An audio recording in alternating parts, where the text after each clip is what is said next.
Sa bawat araw ng pasukan, libu-libong estudyante at guro ang dumarating sa ating paaralan.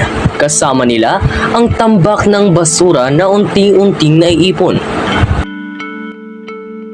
Dito pa yung synthetic formula. Kaya pala, makukuha mo agad yung sagot. Madali lang. Bakit ang gupit ko? Doon pwede tapon to? Tapos mo lang dyan. Dami yung alam. Tinatamad na nga ako. Buko, papanapin mo pa kami ng basurahan.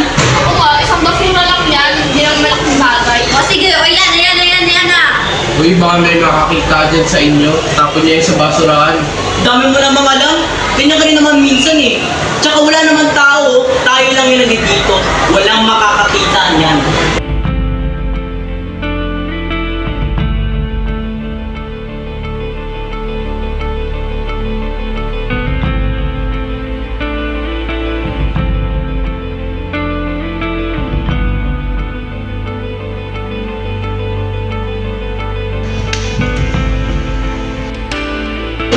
Dito, sa paano natin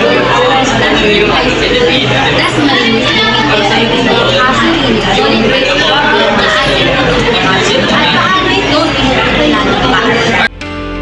Nandito tayo sa tambakan ng basura sa paaralang ito. Makikita natin ang mga basurahang ito na may iba't ibang kulay para sa proper segregation.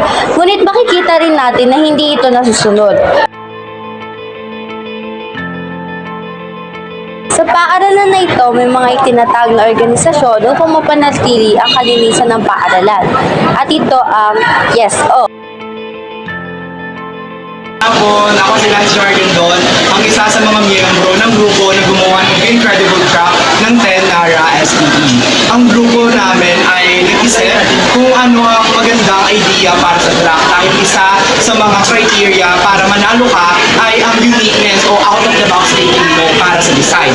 Kaya, naisip ng aming grupo na i-inspired ito sa isla truck ng Dasmariñas, whereas hindi lamang isa yung lagayan ng basura, pero tatlo ito. Biodegradable, non-biodegradable, at recyclable. So, kaya kami nanalo dahil doon sa tatlong paraan ng pagtatapon ng basura. Ginawa ang basura making na ito or ng incredible na ito upang mabawasan ang basura na nakapunta o nakastack sa ating mga landfills at sa ocean. Ito ay isang paraan upang tayong mga estudyante ay mamulat na hindi kailangan ng matinding makinarya o ng maraming pera upang ma-recycle ang mga bagay na tinatapon mo sa araw-araw. Ito rin ay isang paalala ng YesO sa ating paaralan na mahalaga ang tamang pagtatapon ng basura at mahalaga ang tamang recycle. Ang pagtamang recycle nito at ang tamang paggamit nito dahil lahat ng bagay sa mundo ay laging may second use. Ito ang solid waste. Lahat ng basura mula sa papel, plastic, nabubulok at iba pa na kadalasang napapabayaan. Ayon sa DENR, ang isang Pilipino ay nakalilikha ng mahigit kalahating kilo ng solid waste kada araw. Sa isang paaralan na may 2,000 estudyante, maaaring umabot sa 1 toneladang basura kada linggo.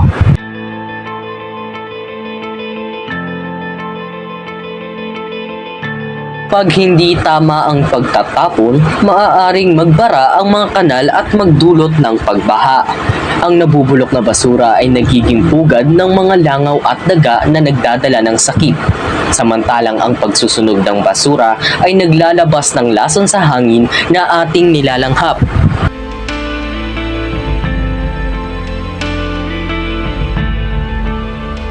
Ang solusyon ay nasa ating mga kamay. Simulan sa tamang segregation. Biodegradable. Nabubulok tulad ng tira-tirang pagkain at dahon. Non-biodegradable. Plastic, lata at bote. Recyclable. Papel, karton at PET bottles. At sa huli, special waste, baterya, ilaw at electronics.